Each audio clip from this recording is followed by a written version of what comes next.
Olá, meus amigos, Deus abençoe a todos de maneira abundante, em nome do Senhor Jesus, em nome do Filho dele. Aliás, você que está doente, enfermo, oprimido, perturbado, você que se encontra vivendo lá do avesso da vida, a minha oração, na realidade, é uma ministração daquilo que Jesus mandou fazer. Ele não mandou os discípulos dele irem orar pelos enfermos, mas mandou curá-los. E os mandou também dar vista aos cegos, libertar os oprimidos. E nesse momento, nesse instante, você que está enfermo, doente, você que se encontra abatido, seja livre agora. Seja livre dessa maldição que aí está no seu corpo. Seja livre dessa doença que atua na sua carne. O espírito da doença, o espírito da perturbação, o espírito do nervosismo, o espírito da prostituição, o espírito das drogas, dos vícios. Seja livre, minha amiga, seja livre, meu amigo.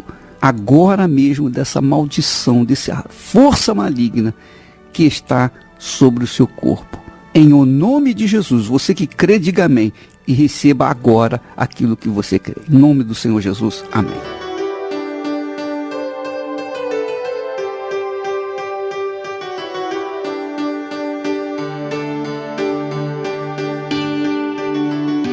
Quando nós obedecemos a palavra de Deus, nós praticamos a fé.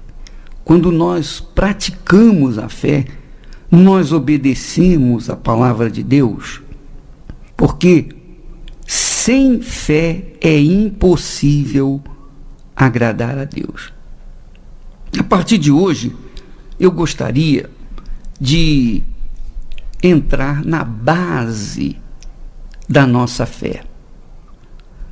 A base da nossa fé. Sabe qual é a base da nossa fé? Os cristãos diriam a base da nossa fé é Jesus, é claro, é óbvio. E muitas pessoas, porém, se enganam com o fato de terem aceitado Jesus como Salvador, mas não praticarem os seus mandamentos, a sua palavra, os seus conselhos. Então, de nada adianta a pessoa ter aceitado Jesus como Salvador. Então você verifica o seguinte: o que adianta eu dizer que creio em Jesus como meu Senhor e meu Salvador, se eu odeio o meu irmão? O que adianta eu dizer que sou crente em Jesus, se eu trago dentro do peito uma mágoa contra o meu irmão? O que adianta eu dizer que creio em Jesus, creio na Bíblia, que vou na igreja, que sou fiel na igreja, mas as práticas bíblicas mais simples eu não consigo exercitar? Então a minha fé é vã, é fútil, é inútil, é a fé sem obras. É a fé que o apóstolo Tiago ensina, que não funciona, que não produz efeito se não tem atitude. A fé sem obras é morta. E como é que a gente pode realmente praticar a fé? Como é que a gente conquista de Deus as suas promessas? Como é que a gente consegue viver uma vida abundante que Jesus prometeu pela prática da fé? Que tipo de prática que nós temos que viver? Bem, não é só amar os nossos inimigos, ou seja, amar não é sentido de ter um sentimento de compaixão, um sentimento de amor para com os inimigos. Não, isso não é isso que Deus está falando, não é isso que o Senhor Jesus está falando. Amar, por exemplo, quando você ora pelos seus inimigos, você está amando os seus inimigos. Quando você perdoa aqueles a que te ofendem, você está agindo a fé, você está praticando a fé. Quando alguém demanda com você para andar 1 milha, você vai com ele 2. Quando alguém te fere numa face e você dá a outra face, você está praticando a fé. Quando você perdoa, você está praticando a fé. Além disso, a base da nossa fé está no retorno para Deus. O retorno para Deus, conforme Deus falou para o povo de Israel, os filhos de Jacó. Ele disse o seguinte: tornai-vos para mim, e eu me tornarei para vós outros, diz o Senhor dos Exércitos. Mas vós dizeis, em que havemos de tornar? Quer dizer, o povo de Israel, os filhos de Israel, os filhos de Jacó, no caso, são uma figura da igreja de hoje. A igreja de hoje é uma figura do povo de Israel no passado. Quer dizer, os filhos de Israel viviam mais da tradição religiosa do que propriamente da prática da fé. Então Deus chega ao ponto de conclamar o seu povo a tornar-se para ele. Tornar para Deus quer dizer se voltar para Deus.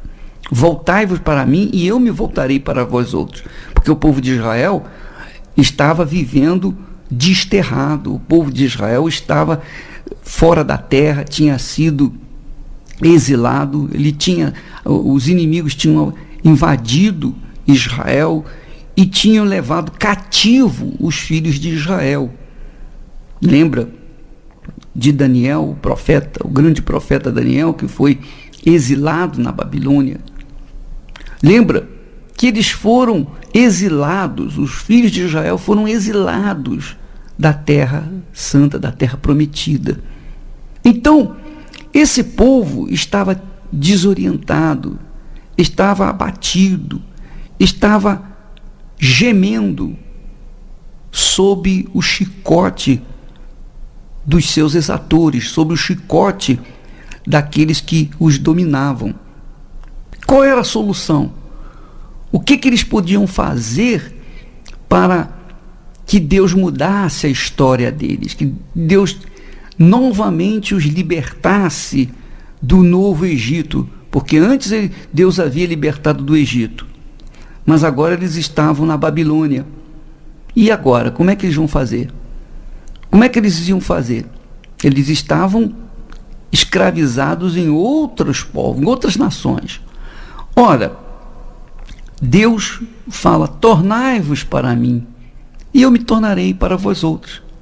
Mas como? Em que havíamos de tornar? Porque nós cumprimos a lei. Eles deviam falar, que é o que o crente fala. Aí eu vou na igreja, eu leio a Bíblia, eu oro, eu canto louvores a Deus. Mas isso não é a prática da fé. Isso é a prática da religião. Você ir na igreja é prática da religião, da sua igreja. Você ler a Bíblia não tem nada mais do que a sua obrigação. Mas isso não funciona. Você ler a Bíblia e não praticar não adianta nada. Porque até os demônios creem. Ninguém sabe melhor a Bíblia do que o próprio Satanás.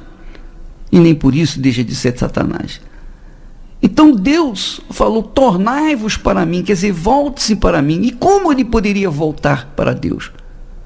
Como um povo tradicional, ultra tradicional, poderia voltar-se para Deus? Aí Deus fala: roubará o homem a Deus? Quer dizer, verifique, minha amiga e meu amigo ouvinte, que o povo de Israel estava escravizado na Babilônia. Estava espalhado pelo mundo, desterrado. Então, quando Deus chama esse povo para voltar-se para ele, Deus chama, a primeira coisa que Deus fala é sobre dízimos e ofertas. Puxa vida, aí você fala assim: mas meu Deus, peraí, o bispo, quer dizer que para mim voltar para Deus eu tenho que ser dizimista, eu tenho que ser ofertante?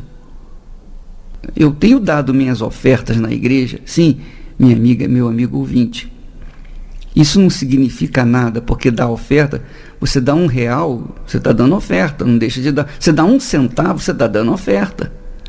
Não deixa de ser oferta. Mas não é, você sabe muito bem, nós sabemos muito bem que isso não é oferta. Na realidade, as pessoas estão dando esmolas. As pessoas estão oferecendo esmolas na igreja e achando que dão oferta. E pensam que isso agrada a Deus. Deus está falando de dízimos e ofertas. A exemplo do que fez Abel, que trouxe das primícias do seu rebanho e da gordura deste. Quer dizer, Abel agradou a Deus com os seus sacrifícios. Ele foi justificado diante de Deus por causa das ofertas que ofereceu. Mas, bispo, isso aí é no Velho Testamento. Sim, foi no Velho Testamento. Mas veja que no Novo Testamento nós encontramos referência disso. Nós encontramos referência de ofertas quando a viúva pobre veio colocar 2 moedas insignificantes, mas era tudo que ela tinha dentro da sacola, dentro do gasofilácio. Não é verdade? E os homens ricos estavam depositando grandes somas e Jesus falou que aquelas somas não valiam nada. Por quê? Porque eles estavam oferecendo do que não fazia falta, não fazia diferença na vida deles. Então, minha amiga, meu amigo ouvinte, a gente começa a se voltar para Deus quando a gente se compromete de uma forma física, material, com a nossa fé. Não apenas uma coisa teórica, mas algo que vai além da teoria, vai na prática. Porque quando Deus fala, roubará o homem a Deus, Ele está dizendo que aqueles que não são dizimistas e ofertantes são ladrões. Deus está acusando as pessoas que não pagam o dízimo e não dão oferta de ladrões. Roubará o homem a Deus? Todavia, vós me roubais. Vós me roubais, quer dizer, vós sois ladrões. Em que te roubamos? Deus pergunta, faz a pergunta no lugar da pessoa, nos dízimos e nas ofertas. Amanhã nós vamos dar continuidade a essa mensagem e você deve convidar os seus amigos, conhecidos, para participarem dessa mensagem que nós estamos dando aqui, porque a mensagem, os dízimos e as ofertas, são a base de um relacionamento com Deus. Não é que Deus precise do dinheiro, não é que Deus necessite de dinheiro de forma nenhuma, mas é que quando nós somos fiéis nos dízimos e nas ofertas, Deus fica na obrigação de cumprir a sua palavra, a sua promessa de abrir as janelas dos céus. Nós nos tornamos como servos dele, nós colocamos Deus como Senhor da nossa vida. Quando eu pago dízimo a Deus, eu estou dizendo, Deus, tu és o Senhor da minha vida. Eu estou mostrando de fato que eu sou um servo dele. E Jesus disse, aquele que me serve, o Pai o honrará. Então, se você quer ser uma pessoa de sucesso, se você quer começar a vida, começar a plantar boa semente para colher o bom fruto amanhã, então você tem que começar a ser fiel a Deus. Seja fiel a Ele e Ele vai ser fiel a você. Amanhã estaremos falando mais a esse respeito.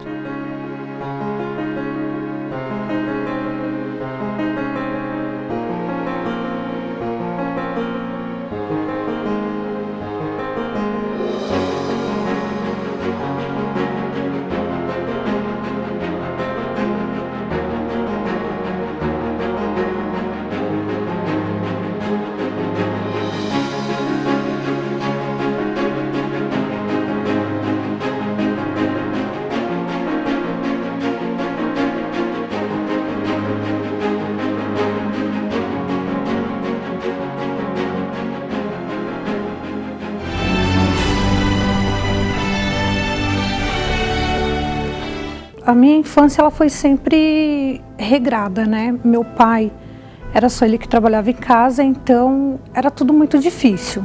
Ele tinha meus 4 irmãos, E assim, tinha que sustentar a casa. Então sempre foi muito difícil, até para comer uma bolacha uma vez por mês. Na escola tinha que...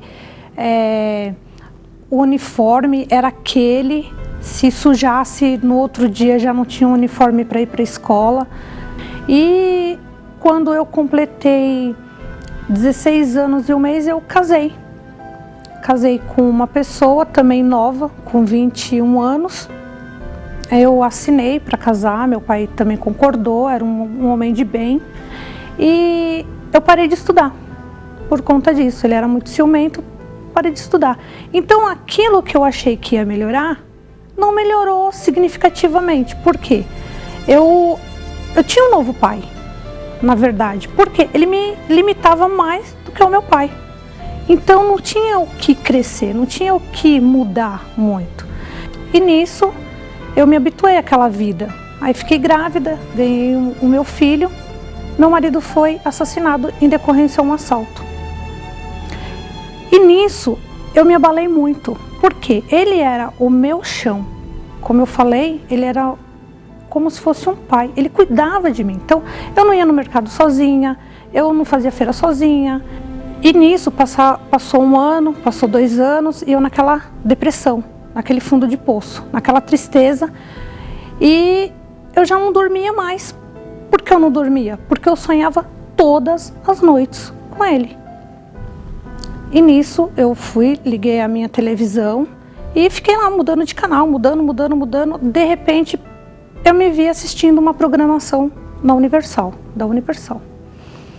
E ali eu ouvi eles falando que se eu fosse até lá, a minha vida ia mudar. Dia após dia fui participando das reuniões, e nisso eu comecei a aprender o que era o dízimo, porque por conta de que o pai do meu filho havia falecido, eu fiquei com uma pensão, e não era uma pensão qualquer, porque ele era metalúrgico, era uma pensão boa, dava para me viver, mas até eu chegar na Universal, o meu dinheiro não rendia. Escoava pela mão, eu tinha casa de aluguel, tinha carro, mas nada rendia, nada fluía. E as dívidas só iam aumentando. E aumentando por quê? O dinheiro que chegava na minha mão não dava para nada. Eu ia no mercado, eu tinha que escolher o que eu comprava. E aí, quando eu comecei a dizimar, foi incrível porque o dinheiro começou a render. O valor de aluguel, ele já não era mais para pagar conta nem nada, já começou a vir para poupança. E aí, o meu filho, eu já comecei a pagar cursos para ele. Eu não conseguia nem comprar um uniforme para ele para a escola. Aí eu já comecei a pagar cursos para ele, quer dizer, o dinheiro começou a render. Eu comprei um outro imóvel com aquilo e comprei carro. Aí foi quando eu falei assim, gente, eu não posso ficar dentro de casa, eu vou ter que fazer um curso, eu vou ter que começar a trabalhar. Me tornei líder no mercado de trabalho e conheci o meu esposo. E aí nós unimos a fé, né, porque é a nossa fé. Eu jamais queria uma pessoa do meu lado que não pensasse da mesma forma que eu. Então ele também tinha que pensar da mesma forma. E foi legal que deu certo. Hoje eu posso dizer, hoje eu estudo, faço um novo curso. Eu tenho uma vida confortável, tenho 2 apartamentos, um que vale mais de R$500 mil, é onde eu resido, não ando a pé, não passo nenhum tipo de privação. Meu filho trabalha e assim, o dinheiro é dele, eu nunca quis e não seria hoje que eu ia querer.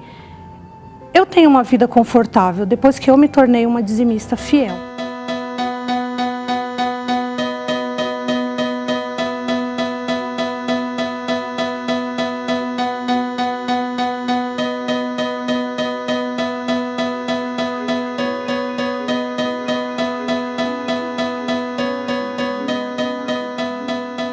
Graças a Deus. Então, você vê, com testemunhos, nós mostramos, provamos, por A mais B, que você só pode ser beneficiada através da sua própria fé. É a sua fé que faz a diferença, mas a sua fé tem que estar, obviamente, carregada. Então, amanhã estaremos de volta nesse horário e nesta emissora.